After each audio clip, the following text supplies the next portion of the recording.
Hey guys, this is Miss Dixon, and we are currently working on week 3 in poetry.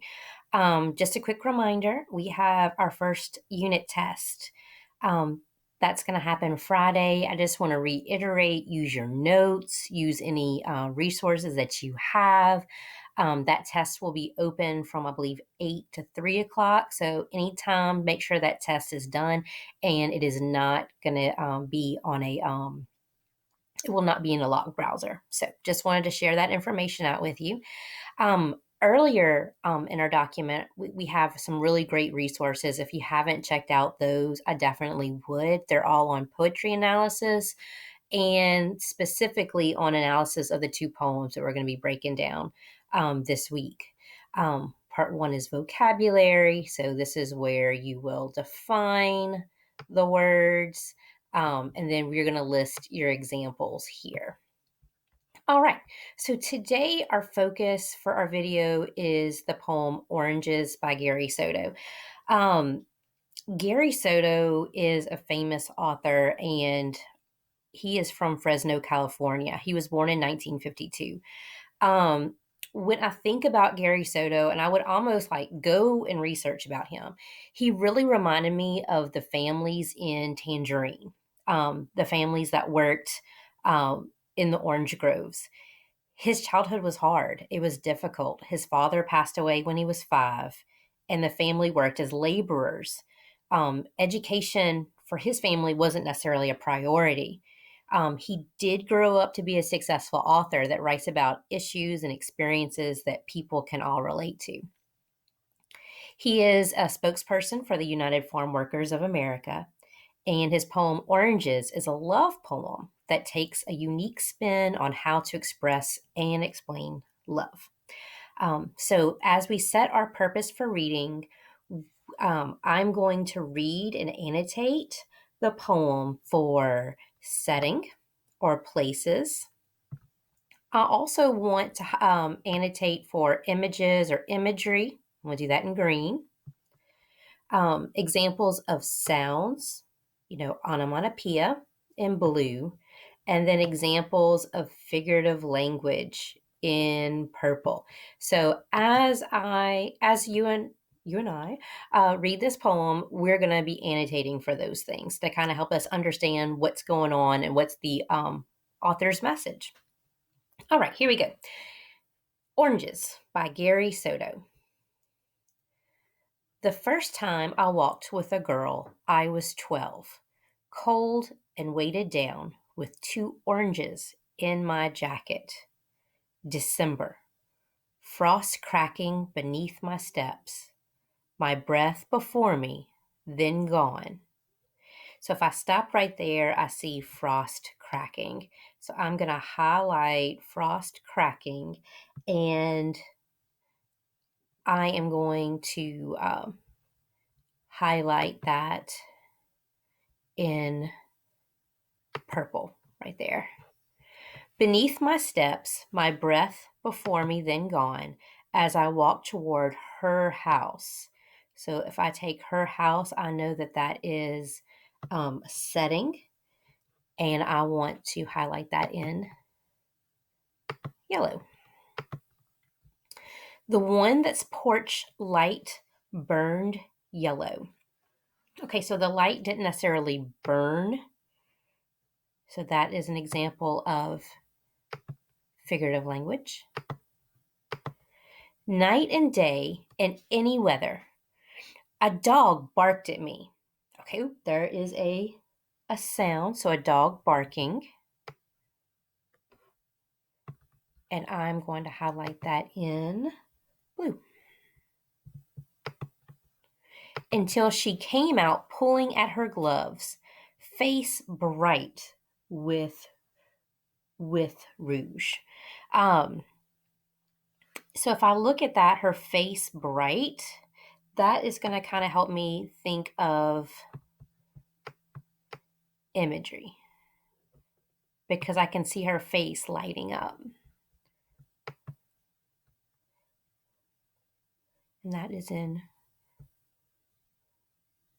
green. I smiled. touched her shoulder and led her down the street across a used car lot and a line of newly planted trees until we were breathing before a drugstore. Okay, in those lines, there's a lot going on. So I see some settings here. I also see imagery. So if I see down her street, that's definitely a place. And we said that the places were going to be in yellow. A used car lot. That's also kind of letting me know of a place. A line of newly planted trees. So I can imagine that. And that kind of helps set up what's going on in the poem.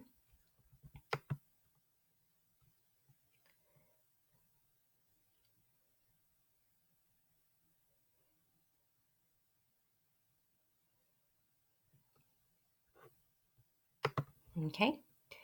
Until that's not right. All right, there we go. Until we were breathing before a drugstore. So a drugstore is definitely another place. And we're going to highlight that in yellow. We entered the tiny bell, bringing a saleslady down a narrow aisle of goods.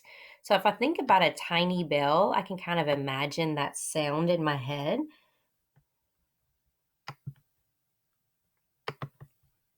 Bringing a saleslady down a narrow aisle of goods.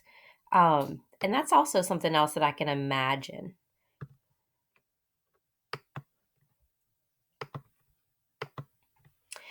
I turned to the candies, tiered like bleachers.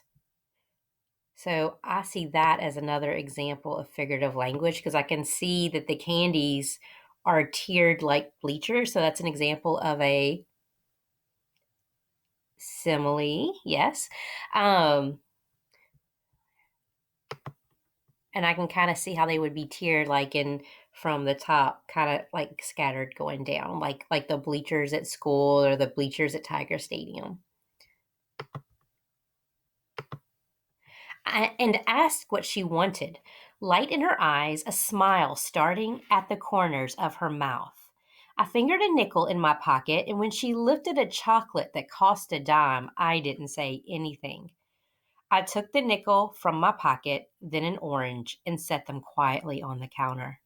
When I looked up, the lady's eyes met mine and held them, knowing very, very well what it was all about. So what's going on so far is you have this young man who has went to the girl that he likes' house, and they are walking. He only has a nickel, so he's does not have money. He has two oranges, and he asks the girl. They go into the drugstore, and he asks her what she wants. Now we have to think it's a nickel, so this is a long time ago. So you have to get past the why does he only have a nickel? Um, but the sales lady could see that they were together and that he really liked her. And he put the nickel, which is all the money he had, in one of his oranges.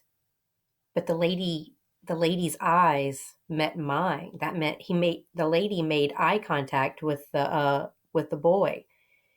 And she held the orange and she held the nickel, knowing very well what it was about. So she knew that he only had 5 cents. But she took that and let the girl have the chocolate instead of, being a jerk about it. Outside, a few cars hissing past.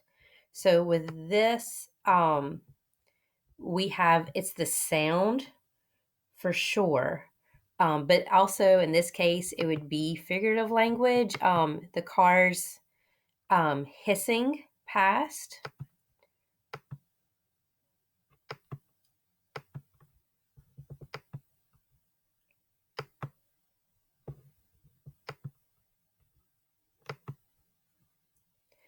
A fog hanging like coats between the trees. So another simile right here, guys. Another simile. And so what that means is like the fog is just kind of like hanging there. Um, like an old coat. I guess if you just like hung an old coat on like a clothesline, that's how the fog was doing. It was just like sitting there amongst the trees.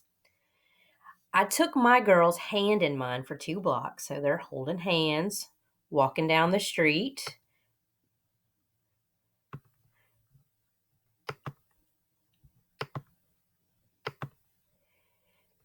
Then released it to let her unwrap the chocolate. I peeled my orange that was so bright, and I can see that as like some real imagery there.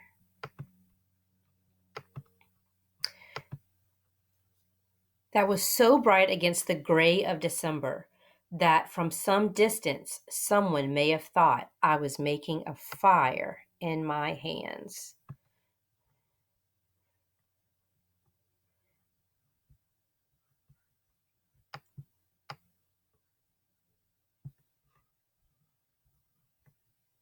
Okay, and then just another awesome image.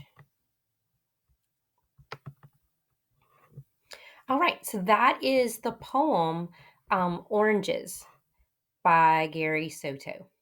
So what we just to kind of do, ooh, sorry guys, just as a recap, we highlighted all of the examples of places in yellow, examples of imagery in green, sounds in blue, and figurative language in purple. If I missed anything, it's okay. See if you could add anything, if you had any notes, if you wanted to add underline or pick another color for words that are repeated, that's going to be a question that you're going to have right afterwards. So let's take a look at those questions, and I'm going to help you kind of let you know the expectations for them. Okay, so our poem stats, we know our title is Oranges. We know it's a free verse poem. Words or phrases that repeat, you're going to go ahead and kind of just identify those. You're going to type them right here for me, okay? What are the words or phrases that repeat? Opening line, that means what is the first line of the poem? Closing line, what is the last line of the poem? So our comprehension questions, we have 3. What's happening? So in your own words, what is happening? Who is the speaker, right? It's not Gary Soto. So who is the speaker? And then our final question, and I mean, again, we want to make sure we have complete sentences with all of these. What conclusion can you make about the boy based on the inferences you made from the poem? So, a boy who picks up his girl and they walk to the drugstore, and he, the things that happen, the money that he has, and how he spends it. What can you conclude from this boy, the character or the speaker of this poem? I'm looking forward to hearing your thoughts. Please email me if you have any questions at all. I've really loved kind of talking with you guys over email and Zoom and Flipgrid. So, looking forward to hearing from y'all. Have a great day. Bye.